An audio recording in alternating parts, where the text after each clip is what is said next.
Okay, Connor here from Boston Fights Fan. I just wanted to do a quick um, talk about rankings in the UFC.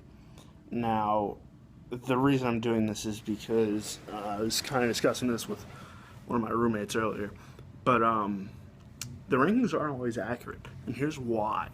It's because they're actually media generated, and then there's also another panel that kind of approves them. But the way it works is the top 15 fighters and the champion. The champion, and there's the top 15 fighters in every weight class.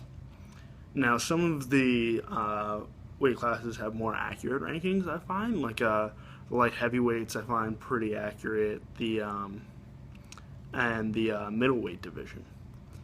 Now, the reason being, have always been, the marquee weight classes. There's almost never an event where there's not a light heavyweight or a middleweight bout, because these are the guys who are probably the best athletes in the UFC. They can do so much.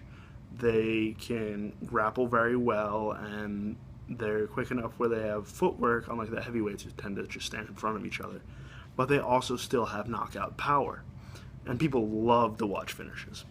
Now, the weight class that I find has the most inaccurate rankings, or not necessarily inaccurate, but incorrect rankings, is the women's strawweight division. And I think a big part of this is because it's the newest weight class, number one, and a lot of these fighters aren't coming up through these very known farming systems. They're coming over from Invicta. So most of the general MMA population doesn't really watch that. I mean, Invicta has some great fights. I'm not putting down Invicta. But also the thing is a lot of these girls who are coming over to fight at 115 didn't fight in Invicta at strawweight. They fought at atomweight, which is 105. So now they're bumping up a weight class. So they have a smaller weight cut, which is in some way helpful, but they're fighting much bigger opponents. So, that's kind of a detriment. So the reason I think this is kind of inaccurate is, that some of these atomweights who are coming over have these great records, and, so they get ranked really high. And they probably deserve that at atomweight, but do they deserve it in strawweight? Sometimes. I mean, I'm not going to put them down. They're good fighters. But, sometimes a strawweight who's coming over from Invicta and has been fighting at strawweight will beat these atomweights who were ranked probably much higher in their respective weight class. And I think a big part of this is the fact that, they don't have the same power or the same strength. This isn't to say they're worse fighters, it's just they can't, sometimes the weight difference is a big deal. And, these women who are fighting at strawweight aren't 115 pounds. They don't walk around at 115. They don't walk around at 120. They walk around at like 135, 140. And the girls who fought at atomweight are walking around at like 120, 130. So, yeah, they don't really have a weight cut, but, again, it's a lot bigger people. And, 10 pounds makes a big difference. Even, like, going from featherweight to lightweight, there's a big difference. So I think that's a big part of it. And the other thing something that I've said in the past, not just as a general rule, is, the top 5 are complete badasses. The top 15 are about average, and then anyone outside of that is, kind of irrelevant. Now, Uriah Hall proved me wrong by knocking out Gegard Mousasi, who was ranked like number 7 prior to the fight, and Uriah Hall was unranked. So things like that happen, and it was a huge upset. But, Uriah Hall definitely deserved that victory. And also a part of this is stylistic matchups. So a karate fighter who is really good against, guys who just do Muay Thai, can, just suddenly explode through the rankings. But then if he finds a wrestler or a really good boxer, he can't beat him. So, that's a big part of it, and you also see guys like McGregor, or actually the better example is Lyoto Machida, who did exactly that. He was a karate fighter. He's an extremely good karate fighter. And for his first, 12 fights in the UFC, no one could figure out how to beat him. But then as soon as the first person did, it was all over. He started losing. you know, what Shogun did was, you know, he kicked him in the leg to prevent that movement. And Machida kind of fights with his hand here. He has one hand here and the other hand way out. He doesn't really protect his face as much. He relies on his movement. And he's very good at that. But if you, you know, kick him in the leg a few times and slow him down and then rush him, then he's in a lot more trouble. And he doesn't have the best chin. Sorry, Machida. No disrespect. But, like, you know, so I think the same thing's going to happen with McGregor. As soon as someone figures out how to beat him, everyone's going to start beating him.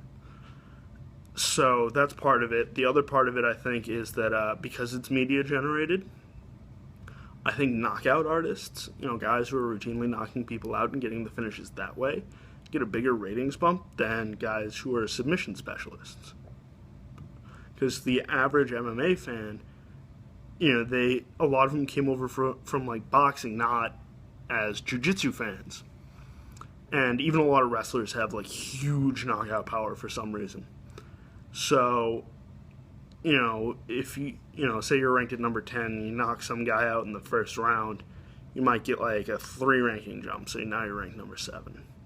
But, you know, if you go out and submit him in the first round, especially it was something that's not necessarily normally seen, like an arm triangle or a triangle choke, you might only get a 1 ranking bump.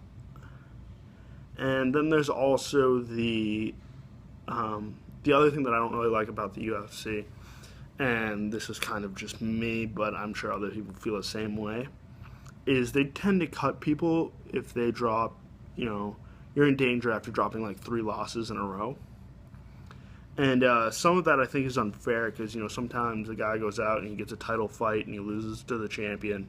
And, you know, I don't really think that should be counted because he's fighting the best in the world, literally the best in the world at that weight class. You know, so then he goes and he loses that, and then maybe he has a 5-round war with the next guy in his next main event slot, or a 3-round war, and it goes to split decision, and people are like, did he really lose? And, you know, I also don't think those should be counted.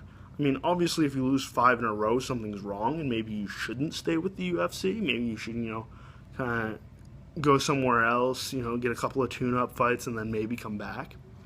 But at the same time, if you drop 3, and one was a title fight, another was a controversial split decision, and the last one you really lost, I think the UFC exec should look at that and say, yeah, well, you did lose 3 in a row, but that first one we're not going to count because it was against the champion, and a lot of people don't think you lost the second one either.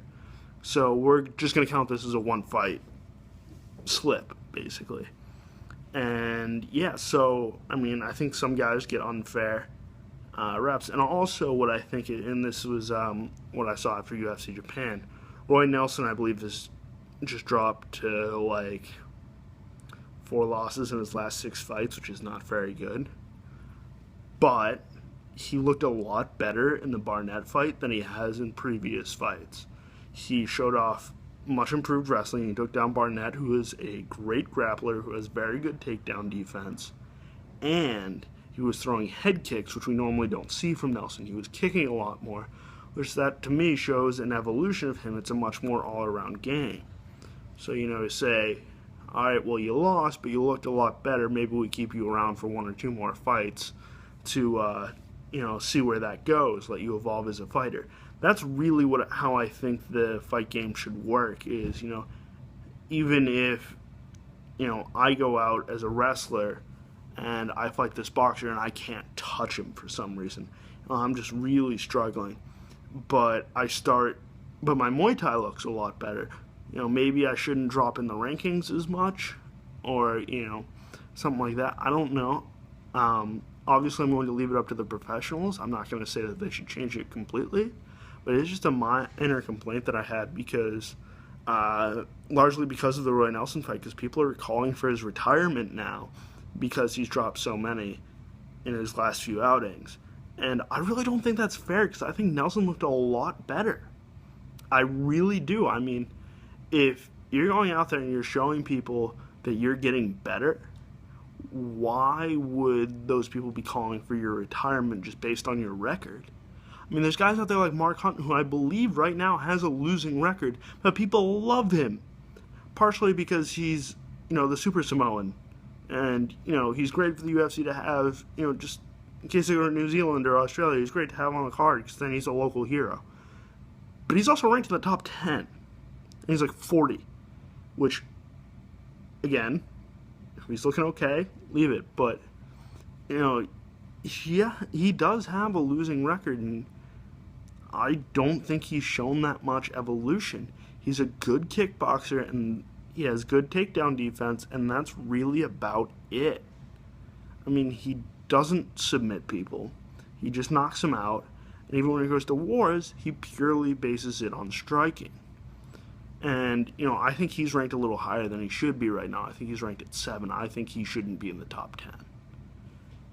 I mean, I like Mark Hunt. I like his style. I love that big right hand that he lands that can literally take your jaw off, as he did to Skyscraper Struve. But I can't justify him being in the top 10. I can't do it. Not with a losing record. And, right now the heavyweight division in the UFC is kind of old. It's a lot of old guys like Frank Mir. Even Verdum's kind of old. I mean, the youngest guys in the top 5, I think, are Junior Dos Santos and Cain Velasquez, and they're about the same age as, the majority of the roster, 31, 32. Not that old.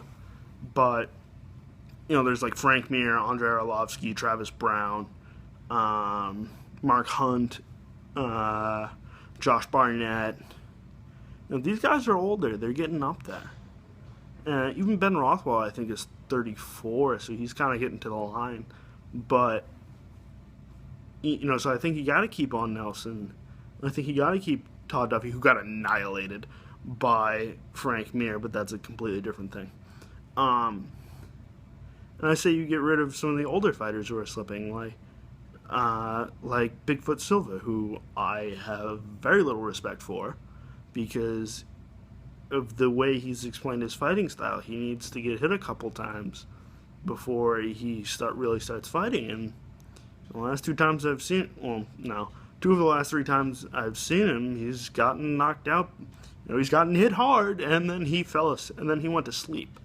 He didn't start fighting, he was on the mat. So, I mean, that's kind of, and I believe he's like 15, which I don't get that. I don't think he should be ranked. I don't think he should be in the UFC. But, I'm not in charge of this. Dana is. So, leave that up to Dana. Though the other thing is, really liking the Sage Northcutt kid. He's looking good. I also like that more stylistic diversity is being brought in with these younger fighters. It's not just all very basic Muay Thai. I mean, we've got like Northcutt who's coming in, who's a karate world champion. One of the guys on the Ultimate Fighter was like a great jiu-jitsu leg lock specialist, which is different than most jiu-jitsu guys. Most of them go for chokes and joint locks, not leg locks. So, yeah, I mean, that's kind of my position on it. I think, the ranking should more reflect your fighting at the weight class and not being based on past achievements. And I think that, if you show evolution, you show improvement, you shouldn't be screwed in the rankings, and you shouldn't, be dropped after 3 losses if you're getting better with each loss and if you're fighting like monsters. So, yeah. And as always, go check out Mastercast Gaming. They're my bros. They're really cool guys. They're awesome. And Connor signing off.